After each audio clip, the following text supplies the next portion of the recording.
Hello সবাইকে, আসসালামু আলাইকুম। Welcome back to my channel naturally Nafisa. আমি নাফিসা কানাডা থেকে আপনাদেরকে ওয়েলকাম জানাচ্ছি নতুন একটা ব্লগে। রমজান আমাদের চলেই এসেছে, সবাইকে রমজানের অনেক শুভেচ্ছা জানাচ্ছি।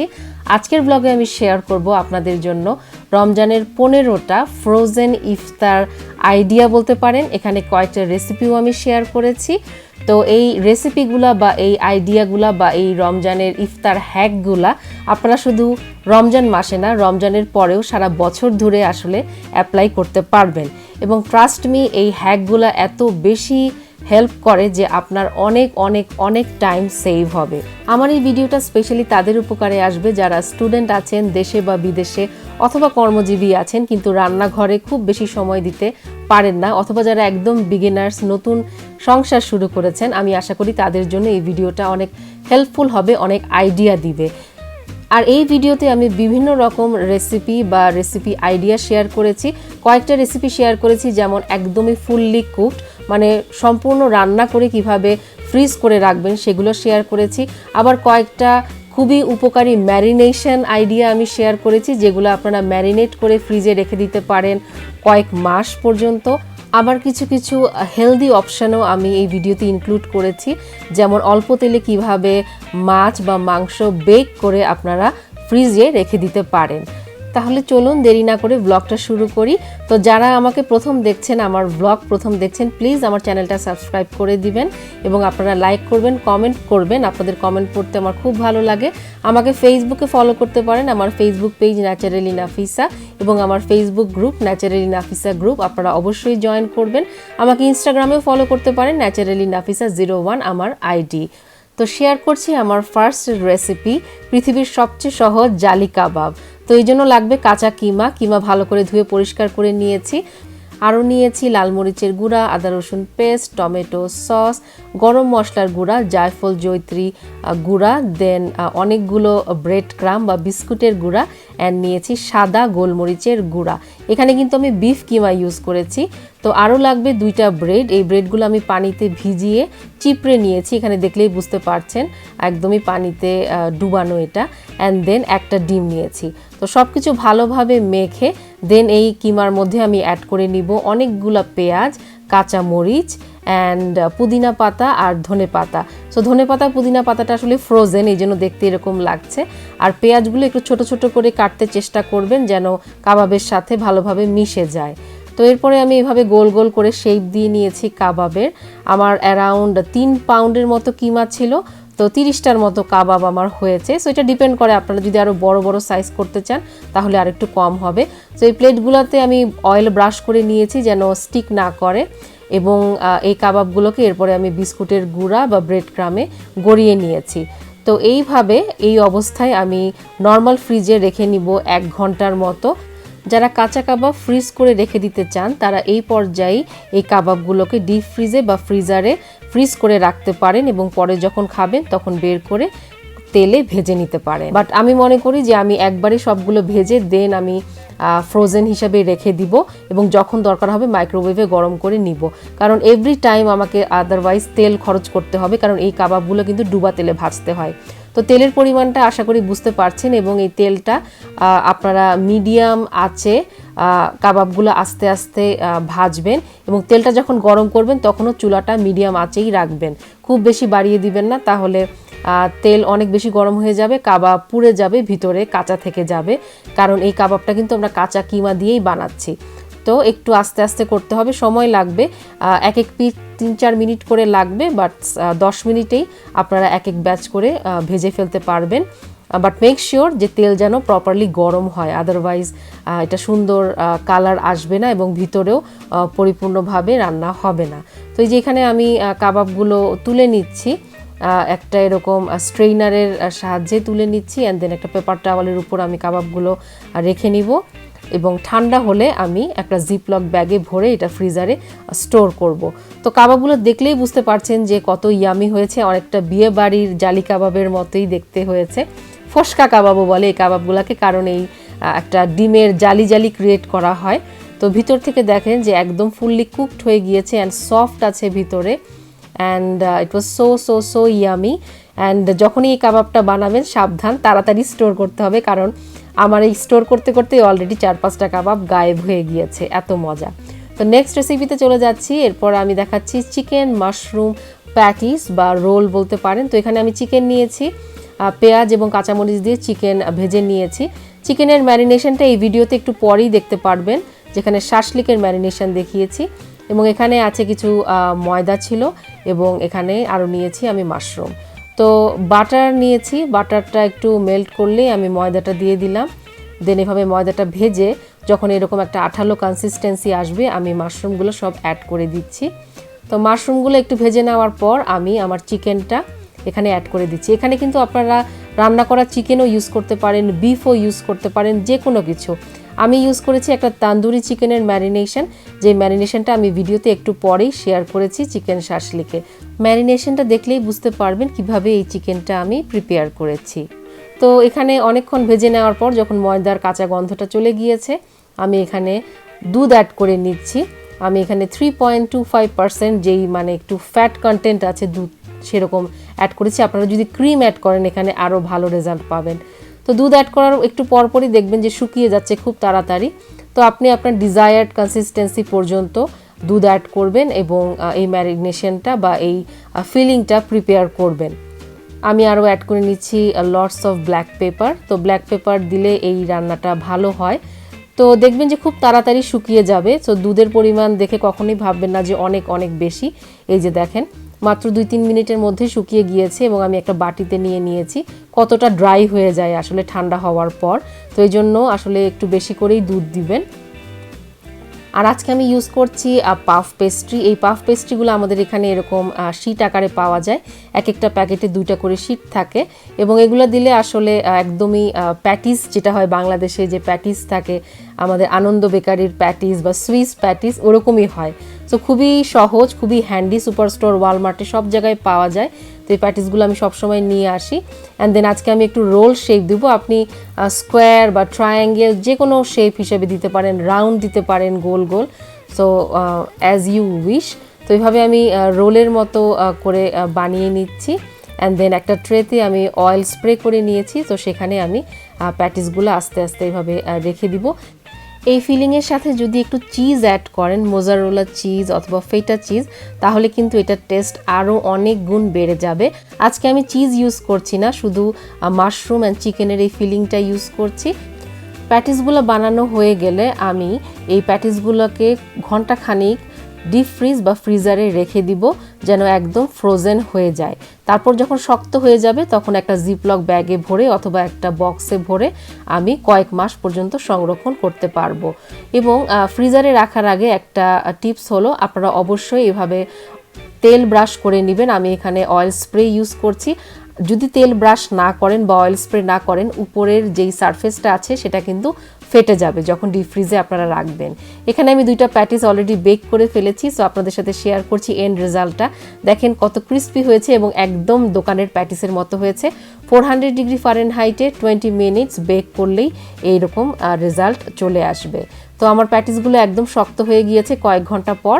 তো আমি এখানে একটা প্লাস্টিকের বক্সে রেখে দিব, অ্যান্ড দেন এই অবস্থায় আমি কয়েক মাস সংরক্ষণ করতে পারবো। নেক্সট শেয়ার করছি চিকেন ললিপপ। এর জন্য নিয়েছি আমি ড্রামস্টিক, আরও আছে ময়দা, কর্নফ্লাওয়ার, গরম মশলার গুঁড়া, লাল মরিচের গুঁড়া, সল্ট অ্যান্ড পেপার। তো এখানে আমি অ্যারাউন্ড 2.5 কেজির মতো চিকেন নিয়েছি। আরও লাগবে tomato sauce, soy sauce and sriracha sauce আর জিঞ্জার গার্লিক পেস্ট। সো একে একে আমি সব উপকরণগুলো চিকেনের সাথে মিশিয়ে নিচ্ছি। আনফর্চুনেটলি এই রেসিপিটা থেকে কিছু অংশ ডিলিট হয়ে গিয়েছে, তো আমি রেসিপিটা মুখে বলে দিলাম। আশা করি আপনারা বুঝতে পেরেছেন। এবং এই চিকেন ললিপপগুলো আমি এয়ার ফ্রাই করব বা বেক করব। তো যখন আমি এয়ার ফ্রাই করব আমি এন্ড রেজাল্ট অবশ্যই আপনাদের সাথে শেয়ার করব। অ্যান্ড এই ড্রামস্টিকগুলোকে আমি ললিপপ স্টাইলে আসলে কাট করেছিলাম, যেটাও আসলে ডিলিট হয়ে গিয়েছে ভিডিও থেকে। তো আমি খুবই সরি। তো আমার নেক্সট রেসিপি হলো চিকেন উইংস। এখানে আমি অ্যারাউন্ড 2 থেকে 2.5 কেজি চিকেন উইংস নিয়ে এসেছি, এবং আমার উইংসগুলোর পিস ছিল এরকম আলাদা আলাদা করা। তো ম্যারিনেশনে লাগবে আমার onion powder, garlic powder, paprika powder and salt. তো আপনারা যদি হট প্যাপ্রিকা বা স্মোকড প্যাপ্রিকা ইউজ করতে পারেন তাহলে আরও ভালো। এখানে নিয়েছি অ্যারাউন্ড 2 কাপের মতো ময়দা, হোয়াইট ফ্লাওয়ার অ্যান্ড দেন আরও লাগবে আমার 3/4 কাপ অফ কর্নফ্লাওয়ার বা কর্ন স্টার্চ বলে, এবং আরও লাগবে ব্ল্যাক পেপার। তো এই ম্যারিনেশনটা কিন্তু একদম ড্রাই হতে হবে, সো ললিপপের মতো না। সো দেখলেই বুঝতে পারবেন এখানে যে একদমই শুকনা, এখানে কোনো তেল বা পানি কিছু ইউজ করা যাবে না। এবং আমি যখন চিকেন উইংসগুলোকে ধুয়েছি আমি ভালোভাবে পেপার টাওয়েল দিয়ে ড্রাই করে নিয়েছি। তো এইভাবে দেখেন যে কোট করার পর এরকম হবে অনেকটা, এবং যখন আমরা এটাকে এয়ার ফ্রাই করব বা বেক করব, তো তখন যে এক্সট্রা যে ময়দা বা ফ্লাওয়ারগুলো থাকবে তখন সেগুলোকে ঝেড়ে ফেলে দিব। তো ম্যারিনেট করার পর বা কোট করার পর এরকম হবে চিকেন উইংসগুলোকে আমি এখন জিপলক ব্যাগে ভরে ডিপ ফ্রিজ বা ফ্রিজারে সংরক্ষণ করব। তো আমি যখন উইংসগুলোকে ব্যাগে ভরছি, যেই এক্সট্রা যে ময়দাগুলো আমার রয়ে গেছে বলে, সেগুলো আমি উপরে একটু অ্যাড করে দিচ্ছি। কারণ আইডিয়াটা হলো যে চিকেন উইংসগুলো যেন সবসময় ময়দার মধ্যে কোটেড থাকে, তাহলে এগুলো আসলে বাইরে থেকে ড্রাই বা ক্র্যাকড হয়ে যাবে না। এই জন্য যেই এক্সট্রা ময়দাগুলো বেঁচে গিয়েছে সেগুলো আমি উপর দিয়ে স্প্রিঙ্কেল করে দিয়েছি। তো একই ধরনের ম্যারিনেশন আমি বড় একটা জিপলক ব্যাগে রেখে দিচ্ছি। সো চিকেন ললিপপের জন্য একটা বড় ব্যাগ, অ্যান্ড দেন চিকেন উইংসের জন্য একটা বড় ব্যাগ, যাতে ফ্রিজে অর্গানাইজড ওয়েতে এগুলো থাকে। নেক্সট শেয়ার করছি কিছু ইজি পিজি ম্যারিনেশন। তো এখানে আমি দেখাচ্ছি বিফ তেহারি ম্যারিনেশন। আমি রাঁধুনির তেহারি মশলা ইউজ করেছি, আরও নিয়েছি লাল মরিচের গুঁড়া, জিঞ্জার গার্লিক পেস্ট অ্যান্ড গরম মশলার গুঁড়া। That's it. এখানে আরও অ্যাড করে দিচ্ছি একটু সরিষার তেল। এই তো বাস, একটা ড্রাই একটা ম্যারিনেশন। দেখেন এখানে আমি টক দই বা লবণ অ্যাড করছি না, যখন আমি রান্না করব তখন আমি টক দই লবণ অ্যাড করে রান্না করে ফেলবো, খুবই সহজ। অ্যান্ড দেন এই যেভাবে একটা জিপলক ব্যাগে ভরে আমি ফ্রিজারে রেখে দিব। নেক্সট আমি দেখাচ্ছি চিকেন শাসলিক ম্যারিনেশন। এখানে মুরগির ব্রেস্ট বা বুকের মাংস আমি একটু বড় বড় স্কোয়ার শেপ করে কেটে নিয়েছি। তো এখন আমি ম্যারিনেশন করে একটা জিপলক ব্যাগে ভরে রাখবো। যখন আমি চিকেনগুলোকে ভাজবো তখন আমি কাঠিতে ভরে অল্প আঁচে তাওয়াতে ভাজবো। ম্যারিনেশনের জন্য আমি ইউজ করেছি জিঞ্জার গার্লিক পেস্ট, ধনে পাতা পুদিনা পাতার চাটনি। এই চাটনিতে টক দই আছে, দেন তান্দুরি মশলা, লাল মরিচের গুঁড়া এবং চাট মশলা। তো চাট মশলা এখানে মিস করবেন না, এটা আসলে টোটাল টেস্টটাই চেঞ্জ করে দেয়। এরপর আমি অ্যাড করছি সরিষার তেল, আমি কিন্তু লেবুর রসও অ্যাড করেছিলাম। দ্যাটস ইট, হয়ে গেল আমাদের খুবই সহজ বাট অনেক অনেক মজার চিকেন শাসলিক। ভিডিওর শুরুতে যে প্যাটিসটা শেয়ার করেছি সেটার ফিলিংও কিন্তু এই ম্যারিনেশনে বানানো। এরপর শেয়ার করছি মজাদার পনিরের তান্দুরি শাসলিক।